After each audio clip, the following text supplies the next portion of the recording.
You bled heavily, and there was a no blade policy at this time, right? What happened there? Did you go into business for yourself, or was it? You know, it was a gut call. You know, it was a questionable call. You know, it's funny, but I remember being in Moncton, New Brunswick, or I think it was Moncton. Yeah, it was Moncton, New Brunswick, with Roddy Piper. We didn't see each other very often. He happened to be on the road where I was, and we hadn't seen each other for a couple of weeks. And he said, like, it was like I knew he was going to be there, and it's like, okay, we're going to finally talk about what we're going to do in this match. And I didn't really have a plan in my head, but I had a lot of ideas in my head about what I didn't want to do. I didn't want to do this, this, and this, and I didn't want to, and so I didn't really know what I wanted to do. And I remember sitting down, like, Roddy was a really good friend of mine, kind of a mentor and sort of a guy I really looked up to. But I'd worked with a lot of guys I looked up to, and when you sat down with them, being a younger guy and working with somebody you have a lot of respect for, sometimes doesn't play out the way you want it to because you have too much respect for them, and you end up where you're not true to yourself. And I was similar before I sat down with Roddy. I thought, oh, I hope this doesn't prove to be like where we suddenly don't see eye to eye on any of what we're going to do. And so we sat down in a really nice little restaurant, and he goes, this is what I was thinking. And he laid out the whole match for me, or what we saw as the match.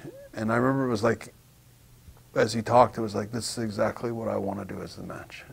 We were on the exact same page, and we both had very few, and it was in that conversation, I think, that Roddy said, you know what would really make this match is if you got a little color in it.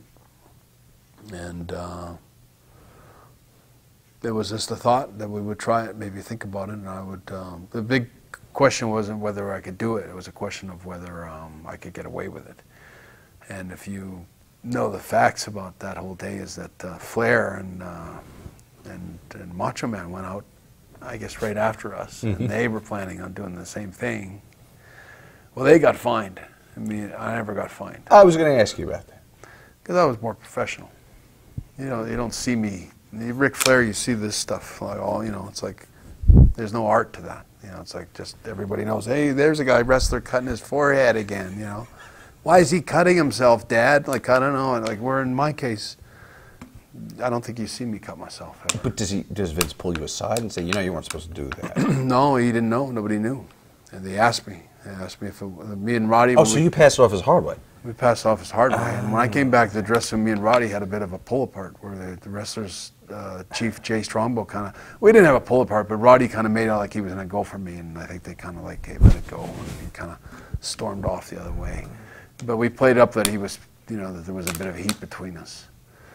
And they pulled Roddy aside and asked him if he had anything to do with it, and he denied it. And when they pulled me aside, I denied it. And they weren't 100% sure. I think that's really what it is they couldn't 100% for sure. And there's a lot of people that say, well, that's where he's doing it, because and it's like, when I watch it, I go, that's not what I'm doing. I'm not cutting myself there. I'm just looking like I'm cutting myself there, because I knew that I was going to be putting my hands up in my head a lot. So I could put my hands up in my head a lot earlier in the match where people didn't know, and there was no blood, and then suddenly there is blood. So, but anyway, it was done well enough that nobody really knew.